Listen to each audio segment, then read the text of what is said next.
So now I am moving on to the role of inhibitors. Inhibitors will act either as substrate analogues or by some other way to inhibit the enzyme activity. So what inhibitors do?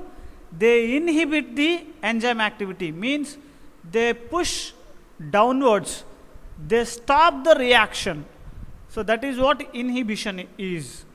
So enzyme plus inhibitor may form a complex which may be reversible or irreversible.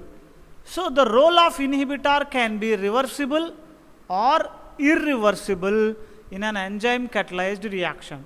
You know, if enzyme is there in an enzyme catalyzed reaction, enzyme and substrate, they react and form enzyme substrate complex. This is the step involved in the enzyme catalyzed reaction. Whereas inhibitor, I have designated it as I. So inhibitor also binds with enzyme, because sometimes inhibitor can be a substrate analog. Substrate analog means which is emitting the structure of substrate. Substrate analog means inhibitor is similar to that of substrate structure. That is why inhibitor is able to go and bind with enzyme and form enzyme inhibitor. But if enzyme substrate complex is formed, you will get products. But inhibitor goes and binds with the enzyme, product will not be produced, and at the same time enzyme is actually trapped by inhibitor, so that enzyme cannot perform reaction on the substrate. So this is how inhibitors can inhibit the enzyme catalyzed reaction by forming enzyme inhibitor complex, which may be a reversible complex or irreversible complex.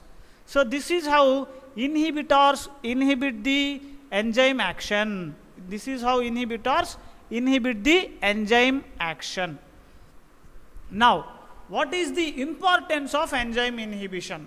So enzyme inhibition serves as a major control mechanism in biological system. Enzyme inhibition serves as a major control mechanism in biological systems. And enzyme inhibition has also got therapeutic significance. Therapeutic significance. Enzyme inhibition is used to understand or inhibit anti-inflammatory reactions in the body. Antibiotics also based on enzymatic inhibition principle, and anti-cancer drugs also, some anti-cancer drugs also works based on the principle of enzyme inhibition. So the drugs which we are treating certain diseases in the patients who are suffering with inflammation or a bacterial infection or cancers, we are using some drugs. These drugs are based on the principle of enzyme inhibition. So that is why it is very important to understand the enzyme inhibition. Now, coming to the types of inhibition. So you should understand what are all the different types of enzyme inhibition. So different types of inhibitions are there. The enzyme inhibition sometimes reversible, sometimes irreversible also. And apart from this reversible and irreversible enzymatic inhibitions, there is another type of inhibition called allosteric inhibition. Allosteric inhibition. So we have competitive type of inhibition, non-competitive type of inhibition, and irreversible inhibition also we have. Then allosteric inhibition. I will explain you about the different types of enzymatic inhibitions one by one now. So first type of enzymatic inhibition is competitive inhibition. Competitive inhibition.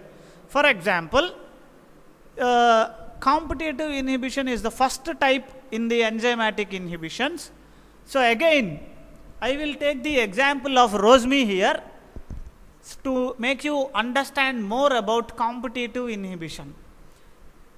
Just it is given only for educational purpose. I am telling this example. Don't take it in a wrong way. So, competitive inhibition is the first type of inhibition in enzyme inhibition. So, here inhibitor resembles like substrate. Inhibitor resembles like substrate. Inhibitor acts as substrate analog. Substrate analog. Now, competition between the substrate and inhibitor is possible because substrate looks like inhibitor